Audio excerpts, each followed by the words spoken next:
আসসালামু আলাইকুম প্রিয় ভিউয়ার্স, কেমন আছেন সবাই? আশা করছি ইনশাল্লাহ সকলেই ভালো আছেন।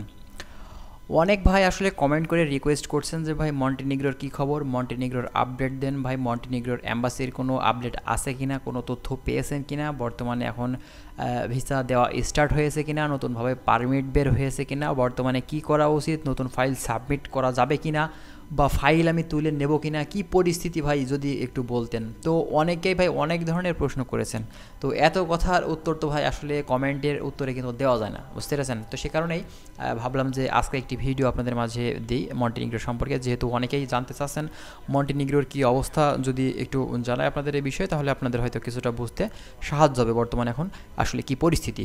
তো ভিডিওটি শুরু করার আগে ছোট্ট একটি রিকোয়েস্ট আপনাদের মাঝে থাকবে, যারা আমাদের নতুন ভিউয়ার্স আসবেন অবশ্যই বলবো যে চ্যানেলটিকে সাবস্ক্রাইব করে রাখবেন। আমরা নেক্সট টাইমে যখনই এই মন্টিনিগ্রো সহ অন্যান্য দেশের আপডেট দেবো তখনই কিন্তু পৌঁছে যাবে আপনাদের কাছে। তাহলে চলুন আর কথা না বাড়িয়ে আজকে আমরা মন্টিনিগ্রোর বিস্তারিত বিষয় নিয়ে কথা বলি।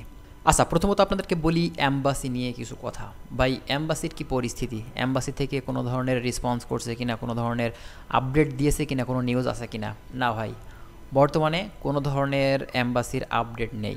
আপডেট এখন পর্যন্ত কিন্তু অ্যাম্বাসি থেকে দেয়নি, তাদের যে ওয়েবসাইট আছে সেখানেও কিন্তু কিছু এখনও জানানো হয়নি। তো মূলত আপডেট যদি ভাই না আসে, কোনো এজেন্সি, কোনো ইউটিউবার, কোনো আপনার মানে নিউজ মানে যারা আসলে এই বিষয়গুলো আসলে করে থাকে বা আপডেট দিয়ে থাকে, তারা ভাই নিউজ পাবে কোথায় বলুন? হ্যাঁ, তো মূলত এখন পর্যন্ত অ্যাম্বাসি থেকে কোনো ধরনের আপডেট কিন্তু দেওয়া হয়নি।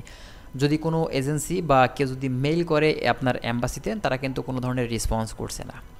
যেসব কোম্পানি থেকে পারমিট বের হচ্ছে বাংলাদেশি আসলে ওয়ার্কারের, তো তারা যদি আপনার সরাসরি অ্যাম্বাসিতে আসলে মেইল করে বা তাদের সাথে যোগাযোগ করার চেষ্টা করে, তারাও কিন্তু এই বিষয়টা মানে আপনার রেসপন্স করছে না, ঠিক আছে? তো মূলত এখন যারা মানে জমা দিয়েছেন, টাকা পয়সা জমা দিয়েছেন, আপনার ফাইল সাবমিট করেছেন, অনেকেই পারমিট পেয়ে বসে আছেন, অনেকেই পেন্ডিং অবস্থাতে আছেন, অ্যাপ্রুভাল হয়নি, অনেকেরই অ্যাপ্রুভাল হয়ে গেছে, ভিসা পান নিয়ে ওয়েট করছেন। কি করবেন এখন ভাই? ফাইল তুলে নেবেন নাকি ওয়েট করবেন এখনও? তো মূলত আপনাদের একটি বিষয় আমি বলি ভাই, আপনার মানে কার্যক্রম যদি অ্যাপ্রুভাল পাওয়া পর্যন্ত হয়ে থাকে, তাহলে আমি বলবো যে ভাই আপনি ওয়েট করতে পারেন। আর যদি অ্যাপ্রুভাল পাওয়া না পর্যন্ত যদি আপনার হয়, তাহলে বলবো যে ভাই একটুখানিক ওয়েট করে দেখুন, মানে অল্প কিছুদিন, হয়তো মাসখানিক ওয়েট করে আপনি দেখতে পারেন, 10-15 দিন, 20 দিন, বেশি হলেও মাসখানিক আপনি ওয়েট করে দেখতে পারেন যে ভাই আপনার কোনো মানে সমাধান হয় কিনা, বা আপনার অ্যাম্বাসি থেকে কোনো ধরনের আপডেট দেয় কিনা, বা ভিসা আবার স্টার্ট করে কিনা। যদি ভিসা স্টার্ট করে দেয়, তাহলে কিন্তু ভাই আপনার ভিসাটা হওয়ার সম্ভাবনা আছে, যদি রিজেক্ট না হয়, ঠিক আছে? আর যদি আপনার এইভাবেই এখনও 1 মাস 2 মাস মানে অবস্থান করে ঠিক এইভাবেই, তাহলে ভাই আমি বলবো যে অবশ্যই আপনার ফাইলটা মানে তুলে নিয়ে অন্য কোনো দেশে, যে দেশে এখন বর্তমানে ভিসা হচ্ছে, সেখানে আপনি দিতে পারেন। তো মূলত আসলে মানে ইউরোপের বিষয়টা কি, মানে যে দেশে ভিসাটা হয় 2 মাস 3 মাস 4 মাস ঠিক থাকে, আবার দেখা যাচ্ছে যে মানে অবস্থাটা মানে কেমন একটু মানে গোলমেলে অবস্থা হয়ে যায়, ঠিক আছে?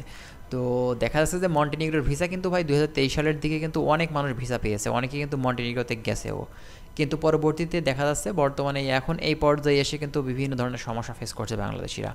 দেখুন সার্বিয়াতে কিন্তু অনেক সমস্যার পরে আবারও কিন্তু এখন ভিসা দিচ্ছে। তারপরে রোমানিয়ার দিকে তাকিয়ে দেখেন, বিভিন্ন ধরনের সমস্যার সম্মুখীন হয়েও কিন্তু অনেকেই ফাইল তুলে নিয়ে অন্য দেশে সাবমিট করছেন।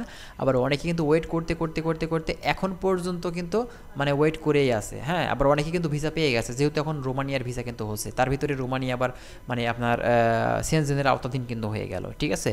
তো মূলত আপনাদের বলবো, আপনার কার্যক্রমটা মূলত কত দূর হয়েছে সেটা আপনার এজেন্সির কাছে আপনি জানতে চান, যে আপনার কার্যক্রমটা কত দূর হয়েছে, আপনার মানে অনলাইন কি হয়েছে, অনলাইন কি অ্যাপ্রুভ হয়েছে আপনার মানে আপনার পারমিটটা, বা আপনার কার্যক্রমটা আসলে কত দূর পর্যন্ত গড়িয়েছে, সেটা আপনার এজেন্সি থেকে মানে ভালোভাবে একটু খোঁজ খবর নিয়ে দেখুন, ঠিক আছে? যদি অ্যাপ্রুভাল হয় আপনার পারমিটটা, তাহলে আমি বলবো যে ভাই একটু লেট হলেও আপনি ওয়েট করুন, ভিসা কিন্তু হওয়ার সম্ভাবনা আপনার কিন্তু আছে, ঠিক আছে?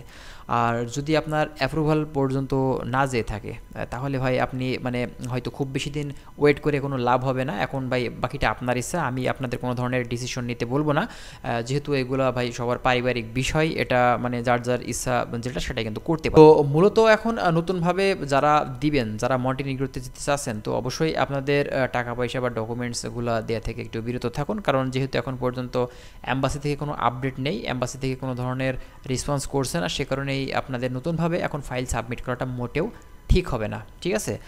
আর যদি কোনো এজেন্সি বা দালাল আপনার কাছ থেকে টাকা চেয়ে থাকে, তাহলে তো ভাই কোনোভাবেই দেওয়া যাবে না। দেখা যাচ্ছে আপনি 50,000 টাকা বা 1,00,000 টাকা দিয়েছেন, আপনার ডকুমেন্টস দিয়েছেন, হয়তো সে আপনাকে বলতে পারে মানে দেখা যাচ্ছে কিছুদিনের ভিতরে আপনাকে পারমিট দিয়েছে, এখন সে টাকা চাচ্ছে। ভাই টাকা কোনোভাবেই দিবেন না। দেখুন আরেকটা বিষয় আপনাদেরকে বলি, পারমিট হচ্ছে কিনা, ভাই পারমিট কিন্তু বের হচ্ছে, পারমিট কিন্তু বের হচ্ছে, তবে সেই পরিমাণ না, কম সংখ্যক পারমিট কিন্তু এখন ইস্যু হচ্ছে, তবে পারমিট কিন্তু ভাই বের হচ্ছে, কিন্তু ভিসা ভাই হচ্ছে না, এটাই হচ্ছে সমস্যা বর্তমানে, ঠিক আছে। তো আশা করছি আপনারা বুঝতে পারছেন। আর যদি কোনো কিছু জানতে চান অবশ্যই আপনারা কমেন্ট করবেন, যদি কোনো আপডেট এসে থাকে অবশ্যই আপনাদের কিন্তু আমরা জানানোর কিন্তু চেষ্টা করব। আমরা চাই যে আপনাদের হেল্প হোক, আপনারা মন্টিনিগ্রোতে গিয়ে সেই জায়গাতে মানে ভালোভাবে সেই জায়গাতে আপনার দিনগুলো কাটুক, এবং সেখান থেকে আপনি যদি চান নেক্সট টাইমে সেখান থেকে মুভ করে সেনজেনে যেতে, তো সেটাও আপনি নেক্সট টাইমে ইনশাল্লাহ হয়তো পারবেন। তার জন্য অবশ্যই কিন্তু মন্টিনিগ্রো পর্যন্ত তো পৌঁছাতে হবে, তাই না? তো সেটাই যদি না হয়ে থাকে তাহলে ভাই আর কীভাবে হবে সেন্ট্রালে যাওয়া।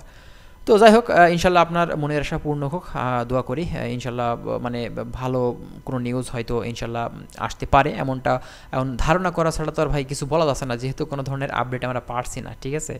তো ভালো থাকবেন সবাই, আজকে এখানে শেষ করছি, আল্লাহ হাফেজ।